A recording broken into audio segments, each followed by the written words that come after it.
Si vous faites partie des 8 Français sur 10 qui écoutent chaque jour la radio, qui vous y parle? Des experts ou des expertes? Des présentateurs ou des présentatrices? Des hommes politiques, des femmes politiques? Qui, derrière le poste radio, vous réveille le matin? Qui analyse? Qui décrypte? Qui incarne cette parole d'autorité qui vous explique le monde? La représentation des femmes dans les médias se mesure trop souvent en temps de présence, pas assez en temps de parole. On y remédie dans cet épisode parce que le grand écart, c'est voir les différences en un seul graphe pour aider à penser les bonnes solutions.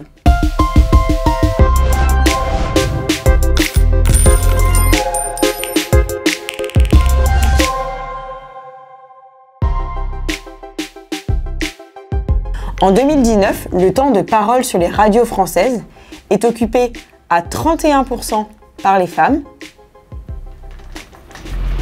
et à 69% par les hommes. C'est comme si chaque heure, des femmes parlaient pendant 20 minutes et des hommes pendant 40 minutes. Il y a 20 ans, les femmes avaient un quart du temps de parole à la radio, aujourd'hui un tiers, soit une augmentation d'à peu près 0,5% par année. Mais les femmes n'occupent pas autant du temps de parole à chaque heure de la journée. Représentons les heures de la journée entre 5 heures du matin et minuit, autrement dit au moment où s'effectue la plupart de l'écoute radio.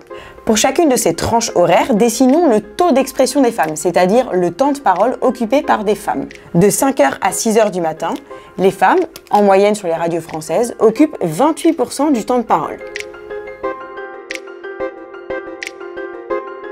Au niveau des 50%, c'est la ligne d'égalité. C'est-à-dire que la parole des femmes atteindrait 50%. Donc la zone jaune, c'est le temps de parole féminine qui manque, ou le trop-plein de parole masculine. On voit que le pic d'audience de la radio, c'est-à-dire entre 6h et 9h du matin, c'est aussi le moment où la parole des femmes est la moins présente. D'ailleurs, c'est un constat qu'on observe à la télé aussi. Au moment du pic d'audience à la télé, c'est-à-dire en soirée, la parole des femmes diminue. Bref, le moment où le plus de personnes écoutent la radio ou regardent la télé, c'est aussi le moment où les femmes y parlent le moins. On a interrogé des radios sur ce sujet sans donner une cause précise. Les radios observent que plus de femmes vont être réticentes à prendre les rênes d'une matinale avec des horaires décalés qui ne coïncident pas forcément avec les normes d'une vie familiale. Il y a aussi une autre explication à la faible présence des femmes au matinal qu'on verra dans une minute. Ça, cette zone jaune, c'est une moyenne, mais il y a des différences entre les radios. Toutes ne donnent pas autant la parole aux femmes et pas au même moment.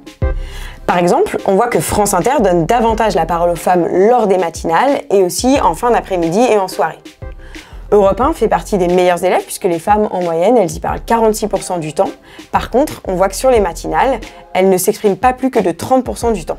Sur RMC, qui diffuse beaucoup de contenu sportif, les hommes parlent 4 fois plus que les femmes. Et c'est encore pire en soirée, où on entend des femmes parler pendant seulement 3 minutes chaque heure. Si vous voulez vous amuser à comparer toutes les radios, on vous dit comment faire en fin de vidéo. Ça, cette zone jaune, c'est le manque quantitatif de la parole des femmes. C'est important, mais la question de la représentativité des femmes dans les médias, ce n'est pas seulement combien, c'est-à-dire combien elles parlent. C'est aussi en tant que quoi, en quelle qualité. Et ça, on ne le sait pas. L'INA ne sait pas encore qualifier la parole des femmes, c'est-à-dire catégoriser. Est-ce que c'est une experte qui parle? Est-ce que c'est une présentatrice? Mais on peut qualifier leur présence. Pour chaque émission, les radios doivent indiquer au CSA le nombre d'expertes, de journalistes, de présentatrices, d'invités politiques sur le total des personnes présentes autour du micro. Et ce qu'on observe, c'est qu'il manque à la radio certaines femmes dans certains rôles. En 2019, en moyenne sur les radios généralistes françaises, dans le groupe des présentateurs et des présentatrices, on compte 45% de femmes. Parmi le groupe des journalistes, on compte 42% de femmes. Parmi le groupe des experts et des expertes, on trouve 38% de femmes. Et chez les invités politiques, 27% sont des femmes. Ces blocs, c'est le manque des femmes dans ces fonctions.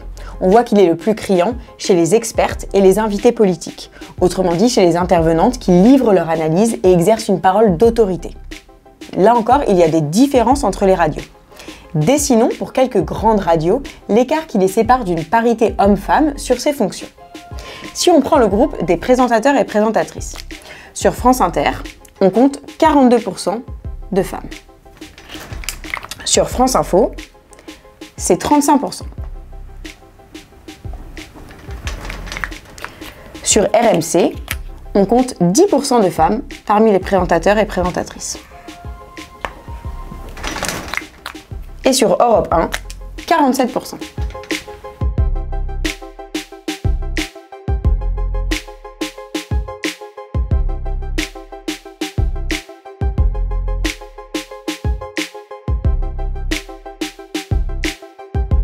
On voit que sur RMC, il y a un gros manque, notamment sur 2 fonctions, puisque seulement un présentateur sur 10 est une présentatrice et que 5 experts sur 6 sont des hommes.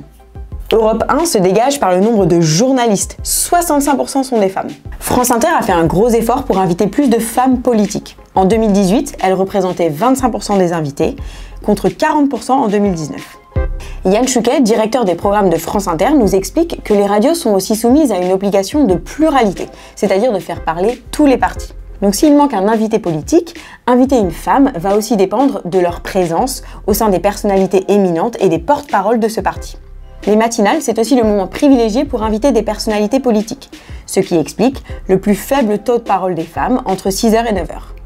Vincent Giret, directeur de France Info, a beaucoup travaillé à l'augmentation du nombre d'expertes et ça semble avoir porté ses fruits. Mais il avoue buter encore sur une difficulté.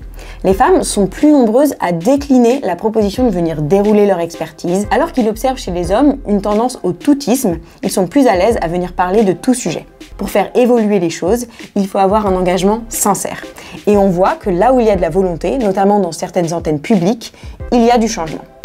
En attendant, la parole médiatique est disproportionnellement occupée par des hommes. Les femmes existent et parlent à la radio, mais davantage dans des rôles de journalistes et de présentatrices qui posent des questions. On manque d'éditorialistes qui livrent leur analyse et d'expertes qui déroulent avec autorité leurs connaissances. Résultat, le monde qui nous est murmuré à l'oreille, il est tronqué de cette parole des femmes. Et vous, dans les émissions que vous écoutez, et dans les livres que vous lisez, et dans vos repas de famille, et dans vos réunions, qui parle ?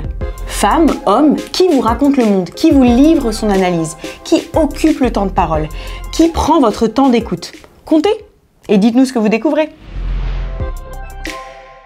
La France est le seul pays qui enregistre tout ce qui est diffusé à la radio. Et c'est l'INA qui s'en charge. Et notamment David Doucan, ingénieur et coordinateur du projet Genre et Égalité. Il concocte, avec l'aide d'outils d'intelligence artificielle et d'instituts de recherche, tout un tas d'analyses sur ce qui est diffusé à la radio. Ces résultats, c'est le fruit de 700 000 heures de radio qui sont passées au crible de son analyse. Si vous aimez les tableaux Excel, courez sur le site de l'INA. On peut retrouver toutes ces données, notamment l'évolution du temps de parole depuis 2001, par antenne de radio, par tranche horaire. Merci d'avoir regardé cette vidéo et rendez-vous le mois prochain.